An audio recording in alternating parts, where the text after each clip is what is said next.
سوچئے، صرف ایک حملہ اور پوری دنیا تباہی کے دہانے پر آ کھڑی ہوئی۔ تو اس کہانی کی شروعات ہوتی ہے ایک حملے سے۔ امریکہ اور اسرائیل نے مل کر ایران کے آئل ڈپوز کو نشانہ بنایا۔ یہ وہ جگہیں ہیں جہاں تیل کو صاف کیا جاتا ہے اور سٹور کیا جاتا ہے۔ اور اس ایک حملے نے صرف ایران کو نہیں بلکہ پوری دنیا میں ایک جھٹکا سا دے دیا۔ چلیں دیکھتے ہیں کہ اس کے اثرات کیا ہوئے اور یہ سب آخر ہوا کیوں؟ تو سب سے پہلے بات کرتے ہیں کہ حملے کے فوراً بعد کیا ہوا۔ تصور کیجئے حملے کے فوراً بعد ایران کا منظر کیسا ہوگا۔ آسمان پر زہریلے کالے بادل چھا گئے، دھواں اتنا گھنا تھا کہ اس نے بادلوں کی شکل لے لی، اور جب بارش ہوئی نا تو آسمان سے پانی نہیں بلکہ تیل جیسی چکنی چیز گر رہی تھی۔ ہوا میں سانس لینا تک دشوار ہو چکا تھا۔ حکومت کو مجبوراً لوگوں کو کہنا پڑا کہ اپنے گھروں میں ہی رہیں۔ یہ جو آگ کی شعلے ایران میں اٹھ رہے تھے، ان کا اثر صرف وہیں تک محدود نہیں رہا، ان کی تپش پوری دنیا کی معیشت تک جا پہنچی۔ دیکھیے، جب اتنا بڑا آئل پروڈیوس کرنے والا ملک نشانے پر آتا ہے تو سپلائی چین تو ٹوٹتی ہی ہے۔ اس وقت دنیا کی 20% آئل سپلائی سیدھے متاثر ہو چکی ہے، اور اس کا مطلب بالکل صاف ہے، تیل مہنگا ہوگا، اور جب تیل مہنگا ہوتا ہے نا تو ہر چیز مہنگی ہو جاتی ہے۔ اس معاشی گھبراہٹ کی لہر پوری دنیا میں پھیل گئی۔ ایشیا سے لے کر یورپ تک اسٹاک مارکیٹس میں زبردست گراوٹ دیکھنے کو ملی۔ اس بحران کی شدت کا اندازہ اس بات سے لگایا جا سکتا ہے کہ صرف ایک دن میں آسٹریلیا کی اسٹاک مارکیٹ سے $95 ارب کا سرمایہ غائب ہو گیا، ایک دن میں۔ لیکن اس معاشی جھٹکے کا سب سے زیادہ اور فوری اثر پاکستان جیسے ملکوں پر پڑا۔ پیٹرول پمپس پر لمبی قطاریں لگ گئیں۔ 9 مارچ کو پیٹرول کی قیمت $321 فی لیٹر تک پہنچ گئی، اور اب اندازہ لگایا جا رہا ہے کہ ہر مہینے تیل منگوانے کا بل $600 ملین تک جا سکتا ہے۔ اسی وجہ سے حکومت کو فیول بچانے کے لیے ورک فرام ہوم اور آن لائن کلاسز جیسے اقدامات کرنے پڑے۔ معاشی بحران کے ساتھ ساتھ ایران کے اقتدار کے ایوانوں میں بھی ایک طوفان برپا ہو رہا تھا۔ یہاں ایران کی نظام حکومت کو سمجھنا ضروری ہے۔ وہاں سپریم لیڈر کا عہدہ سب سے زیادہ طاقتور ہے۔ فوج، عدلیہ، خارجہ پالیسی، یہاں تک کہ نیوکلیئر پروگرام پر بھی آخری فیصلہ سپریم لیڈر کا ہی ہوتا ہے۔ ان حملوں کے ٹھیک بعد ایران کی سپریم لیڈر علی خامنائی کے انتقال کی خبر آئی۔ اس سے ملک میں اچانک اقتدار کا ایک بڑا خلا پیدا ہو گیا، اور اسی بحران کے بیچ ان کے بیٹے مجتبیٰ خامنائی کو نیا سپریم لیڈر مقرر کر دیا گیا۔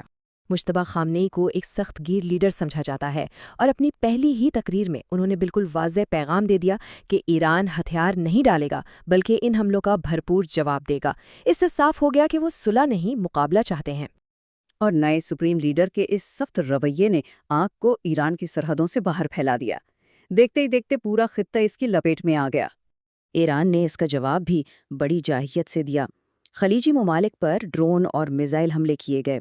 بحرین میں پانی صاف کرنے والے ایک اہم پلانٹ کو نشانہ بنایا گیا، جس میں 32 لوگ زخمی ہوئے۔ اس کے ساتھ ہی لبنان میں حزب اللہ اور اسرائیل کے درمیان لڑائی بھی شدید ہو گئی۔ اس پھیلتی ہوئی جنگ کے انسانی نتائج بہت خوفناک ہیں۔ صرف لبنان میں اسرائیلی ہوائی حملوں کی وجہ سے تقریباً 5 لاکھ لوگوں کو اپنے گھر چھوڑ کر بھاگنا پڑا، جس سے ایک نیا پناہ گزینوں کا بحران پیدا ہو رہا ہے۔ یہ جنگ اب صرف اس خطے کو نہیں بلکہ پوری دنیا کو تقسیم کر رہی ہے، اور اس کے ساتھ ہی جنگی جرائم کے سنگین الزامات بھی سامنے آ رہے ہیں۔ ایک حیران کن واقعے میں ایرانی میڈیا نے ایک ویڈیو جاری کی۔ اس میں دکھایا گیا کہ ایک امریکی ٹام ہاک میزائل ایک پرائمری اسکول پر گرا، جس میں قریباً 200 بچے ہلاک ہوئے۔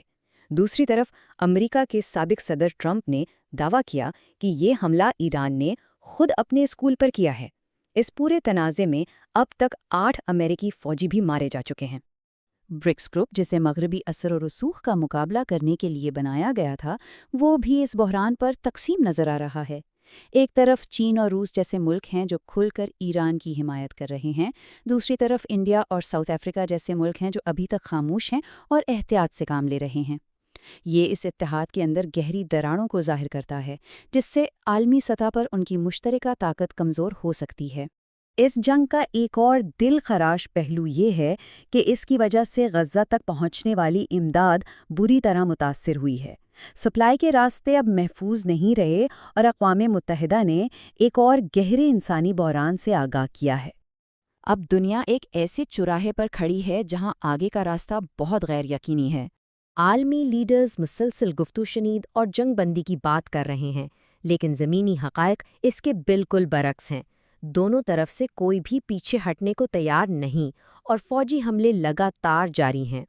مشرق وسطی اس وقت ایک طرف تباہ کن جنگ اور دوسری طرف امن کی کمزور سی امیدوں کے بیچ کھڑا ہے۔ حالات دیکھ کر لگتا ہے کہ معاملہ مذاکرات کے بجائے ایک بڑی جنگ کی طرف ہی بڑھ رہا ہے۔ تو سب سے بڑا سوال یہی اٹھتا ہے، کیا یہ واقعی سلامتی کی جنگ ہے یا اس کے پردے میں اصل مقصد وسائل پر قبضہ کرنا ہے؟